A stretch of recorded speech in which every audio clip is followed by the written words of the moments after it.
Okay, welcome back to another edition of Rick Rubin's. I'm gonna say it without the book. I'm gonna say it without reading the book. Rick Rubin's A Creative Act, A Way of Being. I think it's Rick Rubin's The Creative Act, A Way of Being. I think that's what it is. Yes, Rick, you should be proud of me. I'm on page 305, and I finally figured out your book title.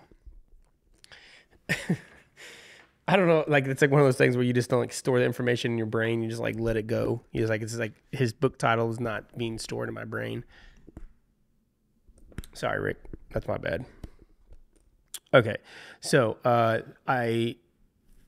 it's the second video for the day, and I wanted to give you guys both because the second one I broke up on its own because it says how to choose. I started reading this one, and it was four pages basically, and all the other pieces in his book to this point, like near this back end, are like a page or maybe less, like I don't know, maybe a page. And so the last video I just did I did a bunch of them because they were only like a page long. So I wanted to give them like maybe 5 of them in one. And this one is by itself because it's actually something, it's actually something that when he said it, I stopped reading. I was like, okay, I want to do this live because I want to see how I react to you guys in real time with this topic. So we'll see what it is. I think I may feel like I know what's going to be said, but this is why I am doing it live. We're going to do this in real time. Okay, here we go. So it's called How to Choose. So it starts with a small blurb on the page and says, sometimes it can be the most extraordinary moment that creates an extraordinary piece of art. And I'm just going to read these for you guys and read it and experience it in real time like I did on some of the other videos. Every piece of art consists of a series of choices like a tree with many branches. Our work begins with a seed, which sprouts a trunk of a core idea. As it grows, each decision we make becomes a branch splitting off in a new direction, growing finer and finer in detail as we move further out. At each fork, we can go in any number of directions, and our choice will alter the final result, often radically. How do we decide which direction to take? How can we know which choice will lead us to the best possible version of the work? The answer is rooted in a universal principle of relationships. We can only tell where something is in the relation to something else. And we can only access an object or principle if we have something to compare it or contrast it to. Otherwise, it's an absolute beyond evaluation.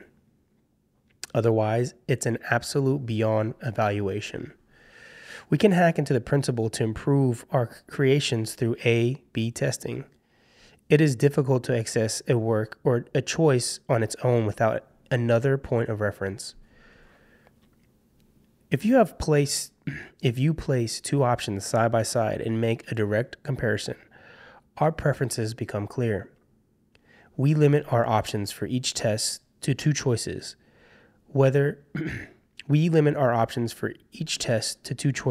Wherever possible. Any more clouds the process. When cooking a dish, we might taste 2 different varieties of the same ingredients before deciding which to use. The actors reading the same monologue, 2 shades of a color, or 2 different floor plans of an apartment. We place them next to each other, step back, and directly compare. More often than not, there will be a clear draw toward one. If there isn't, we quiet ourselves to see which has a subtle pull. Following the natural feedback in our body, we move toward the option that hints at the static. Whenever possible, make the A/B test blind.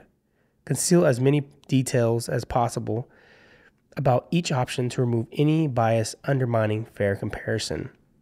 For example, some musicians have a preference for either analog or digital recording. It's worth recording using both methods, then devising a way to listen to each without an indication of which is which. Sometimes the artists are surprised by their preference.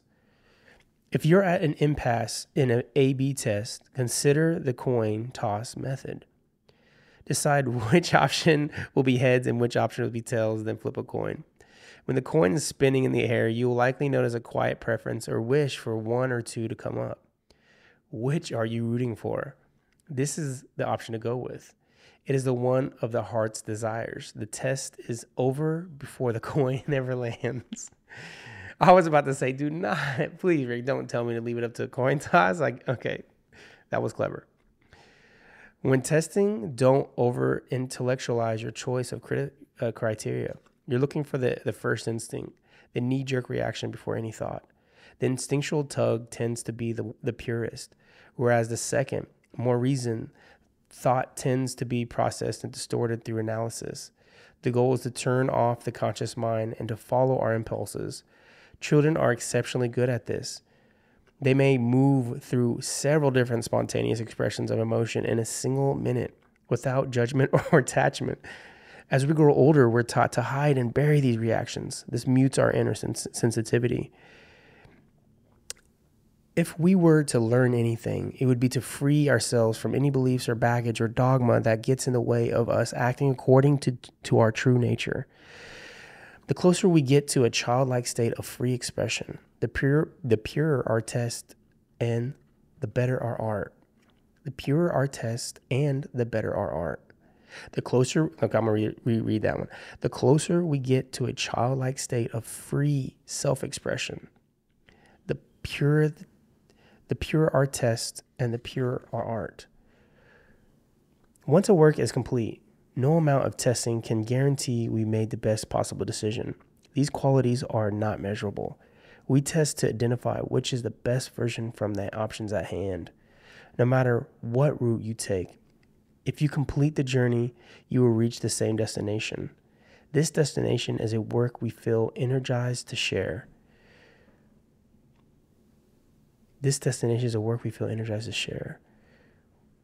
One we look back on and wonder in amazement, how could it have come from us? So, initial reactions.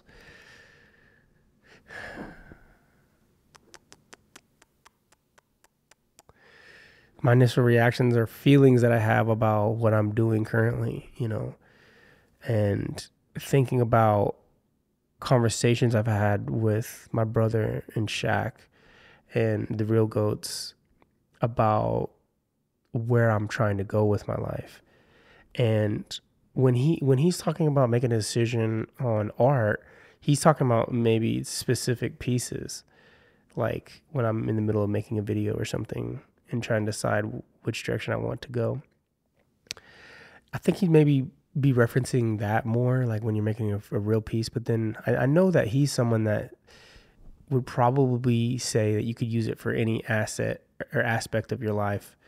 And that's more of what I lean into. Like, I definitely love his book for the idea of like what I'm creating. I need to be more open-minded and like free to create without thought, free to just create because I want to create, not allow outside sources to direct their energy to me to influence something that I'm doing, and to really block things like that when I can. So I love his book in regards to that stuff. At the same time, like, I'm relating a lot to what he's saying, especially this one in like the direction you should go, because those are moments that we live as people when it comes to the direction of our lives. Like when we're seeing the forks, our lives is the art, and it is the work. That our life is the work, like figured, like literally, like our life's work, where we're putting ourselves. So when he talks about that the idea of how to figure out which one to choose, the one that like I smiled and laughed at the most was the coin toss. And it reminds me of like, just think about it just now. Let's say whatever you're doing as a job right now, whatever your job is right now, right? Think of that job, put it on one side, put it on heads.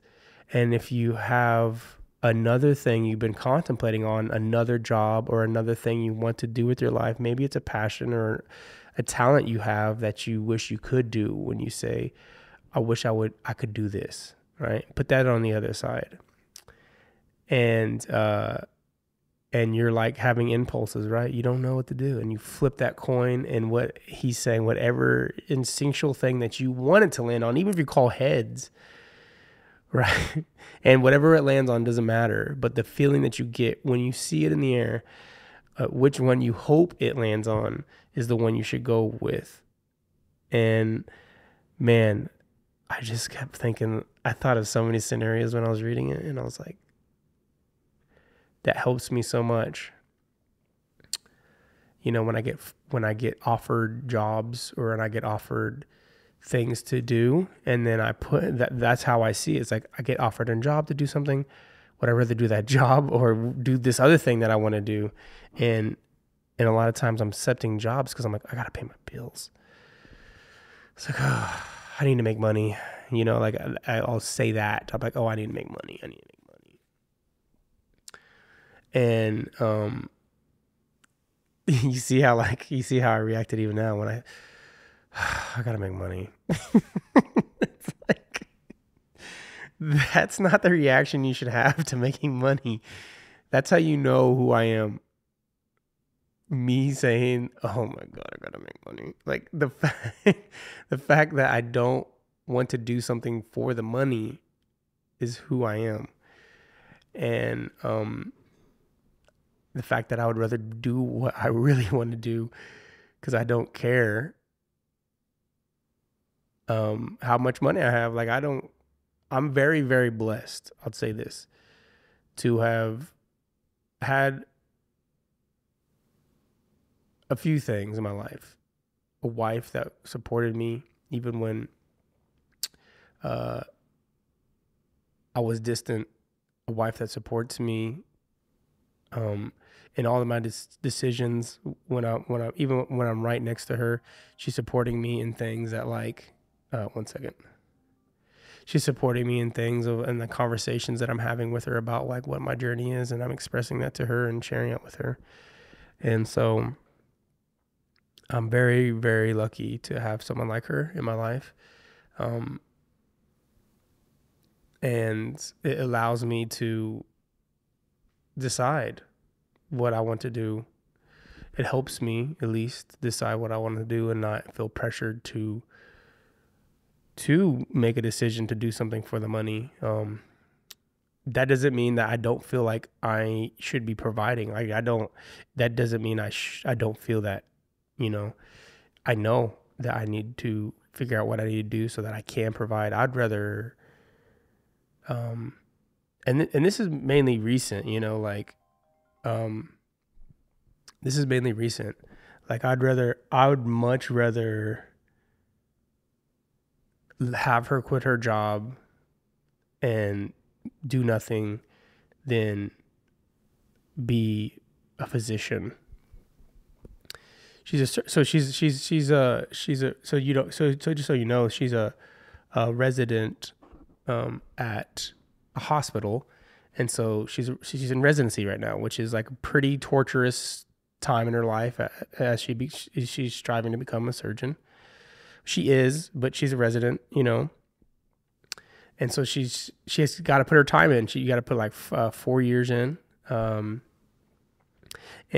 she's on her year 4. So then she has 2 more years to like specialize. So we have another 2 years, like basically another 3 years of kind of like you're like a PA almost, getting paid a very like minimal wage for the hard hours that you're putting in for her craft. But that wage allows us to pay for our bills because we don't have that many bills. we have our mortgage, and then we have like whatever the house electricity is, and then we have our phone bills. We have our internet bills. We don't have a car bill. Well, yeah, we paid off our car. Do have student loans, things like that. But the bills are small enough to where her occupation basically can pay for them. And then whatever I bring in is extra, and that's what we put in savings. And so, yes, when I am working, like I've learned just to give her almost like now it's like 75% of what I make. I just like don't even want it. I just here, have it, And then the other percentage is probably like stuff that I'm paying for, like my photos or taking us out to eat, getting gifts from my daughter, just like food basically and gifts. The other money, that's where the other money goes to. So, and then my money goes into savings. So, because we have no idea what's going to happen. So we just put in savings. So when I don't make money, we're just not saving, and I worked hard enough to where we could have enough in savings right now, but I know that what I'm searching for, and I'm saying this, I'm giving you this information so that you see that there is choices that I can make. I could make a choice to keep working, keep putting money into savings, or decide to stop what I'm doing, take a risk on not making money, and go into wanting to do something that is bigger for my life, and just take a risk and just say, you know what, I'm going to do this instead, because I know ultimately if I put my time into it, I'm going to achieve it. That's my movie, and that's any other form of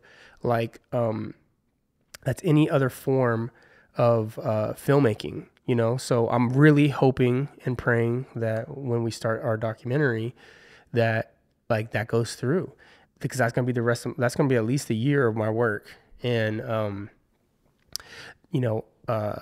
that will provide my finances for a year, and then but there's no guarantee that there's no guarantee that it happens. But regardless, like I have faith. I have a lot of faith in it, and God's gonna give what I, the things that are supposed to be in my life are gonna come to me regardless of the way I feel or want. And but if I distract myself, the reason I'm saying all this is because I could either distract myself by accepting things that I want.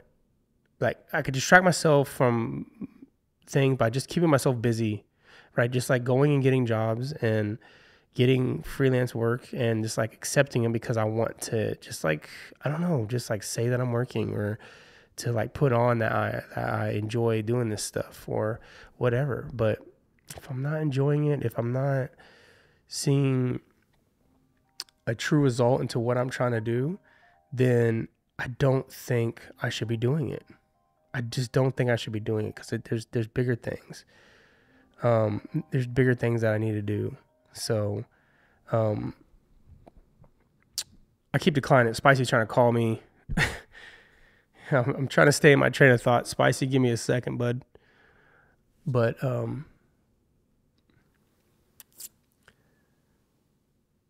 how do you choose? How do we choose? And I'm being very open because I'm trying to say that these are things that these decisions are hard to make. They're not easy to make. And it's just like you will listen to society, you will listen to things that are other people that are close to you that want other things than what you want. And they may not understand what you want fully or understand why in every decision that you're trying to make, but that's not your responsibility. You feel a certain way and you want to make a certain decision. How they feel about that, you can't control. You can still love them. You could be frustrated with them, but that shouldn't change what you want. That shouldn't change how you feel. And you learn to become stronger through time by knowing that, okay, I'm going to put effort into the things that I really, really want. And I'm going to get this done because I got to get this done. So I hope that you can get to that point in your life to where that's how I see is like how to choose the fork in the road, all those forks in the road. I experienced that so many times in my life. The forks in the road, which way to go. Anytime that I've made a decision based on something that didn't feel right for me, I can't tell, like what if the road that I'm looking at the fork in the road, and then one of the sides I don't want to pick because it's scary. There's that as well. It could be very scary that you're flipping that coin and you're saying, I don't want that other one because that one's actually scary. So maybe there's that extra thought of don't make a decision because of fear and choose something else because you're afraid. But then how can you know if you're afraid or if you really don't want to do it? Are you more scared, or are you really don't want to do it? Are you scared of what it's going to take to do that? Right now, if I had to make a decision on the flip of the coin, I'm not.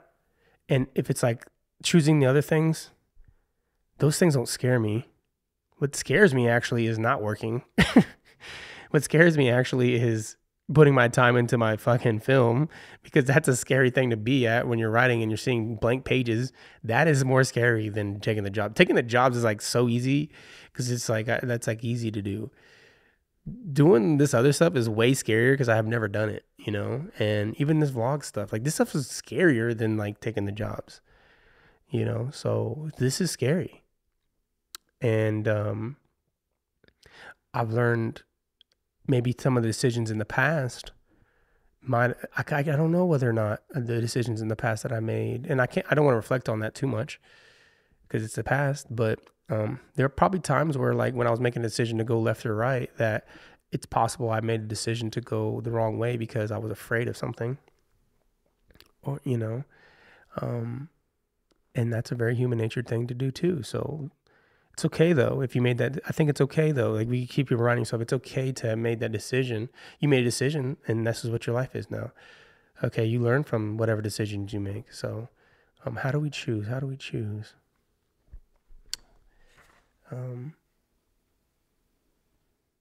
The coin one's the best one.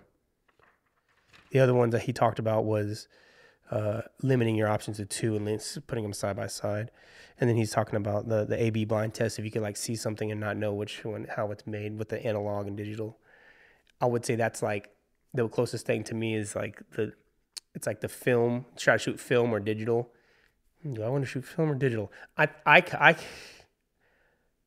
feel like I could tell. I would love to be tested.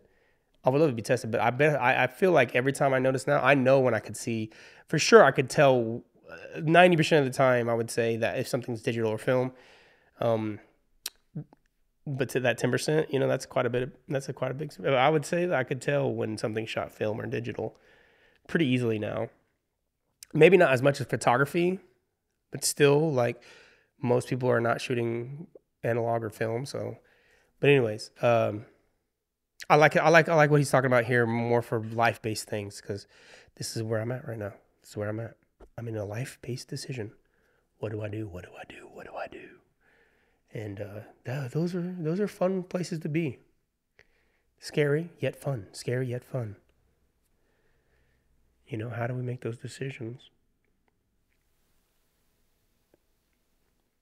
You got to grow a pair of balls, boy. You got to grow a pair of balls and do it. Got to grow a pair of balls and do it. Just make the decision, live with it. And there's the whole other side of it, of like, when you make a decision, if you reference some of the other things and you're at this fork in the road to make a decision, now I know that if you choose one way, it could be drastically change where you're going with your life. So in those situations, maybe you need to sit back and relax a little bit and figure that one out. But if in general, like, there's small life decisions, like, should I go out to eat or should I stay at home? Like, which one should you, when you flip a coin and you decide whether or not to go out to eat or to stay home, I bet you're probably feeling like going out to eat because you don't have to clean, cook. But in other life situations, maybe, making the decision and seeing what happens, should probably be the case, more like leaning into the thing that makes you afraid. You flip that coin and you're afraid that it lands on something. It could be because there's a lot of challenges, and there's a lot of challenges coming your way with that decision. Like if you just accept a new job, but it looks great, it sounds good. Maybe it's not paying as well as the job that you have currently, but for some reason you like the things that you're going to be able to do with it, but it doesn't pay as well. The pain could be the thing that like you're being tested on. Okay, you're gonna make less, but you're gonna do what you love. Would you do that? Would you be able to downsize because you can do what you love and you actually like it more? I think you should go possibly. It feels like you should make the decision to do the thing that you love, even if you're getting paid less. The thing that makes you happy, because that money is whatever money you're making to stress your. If you're stressing right now under a job, if you're stressing under the position in your life right now and you're making like good money, how much of your life do you want to feel like shit? Like how much of your life do you want to feel stressed? How much of your life do you want to second guess things until you actually find, like you are not going to find the perfect job that pays you what you want and makes you happy. Either way, if the job's paying good, it's possible it's going to suck a little bit because there's going to be a lot of stress within that. And then vice versa, So you kind of have to just listen to your heart and understand that if it's making you happy, if you love it, then that's why you should be doing it. Not for any other reason. And I guarantee you'll be more happy in that decision than anything.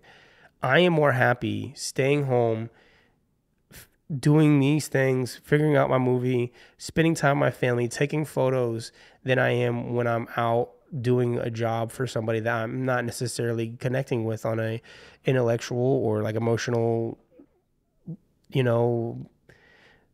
way of life. Like I'm not enjoying being stressed out by a client that wants it a certain way, that doesn't even talk to me at all, doesn't even know who I am, doesn't care to know who I am, doesn't care to talk to me, wants to stay in the room, wants to stay with their people, disrespect the set, and then all of a sudden like expect me to make something really great for them. Like that is a job.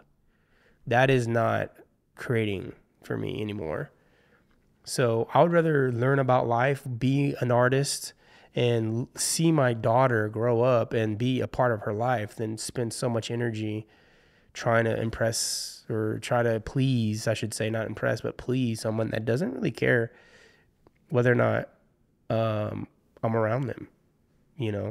They see me as a tool. They see me as somebody that's going to give them something, and then they're no longer going to talk to me.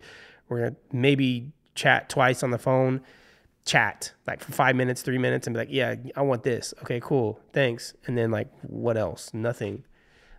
Or then just like avoid me, not even call me back, not even like talk to me. It's like, I don't need you to be my best friend, but damn, like, can't we just be artists together? Can't we create together? Can't we have conversations together about the art? Can't we like figure this out? I want to create, So, listening to what makes you feel better is the goal. All right. So this was actually a way longer conversation than I thought it was going to be. So appreciate you listening. If you're still here, regardless, thank you so much for tuning in. How to choose. How do we choose? How do we choose? How do we choose? He says, A, B it. Put them side by side. Look at them. Right? Or flip a fucking coin. Whatever one you feel, that's the one you should do.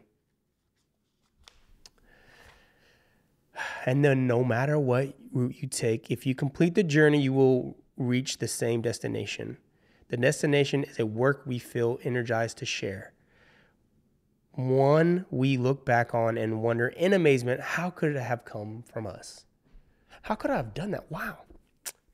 Dang, that was crazy. I had an A-B situation.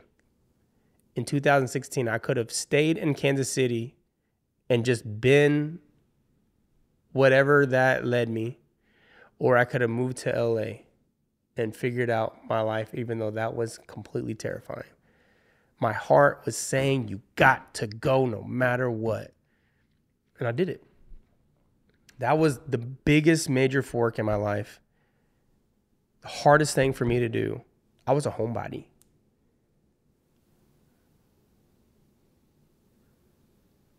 There was another hard part of my life that I had to make like 4 years ago. It was a really hard part for me.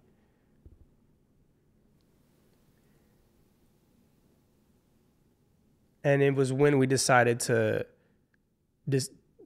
work with other people versus only work with John, the baby. That was one of the hardest forks in the road that I had made with my team. You know,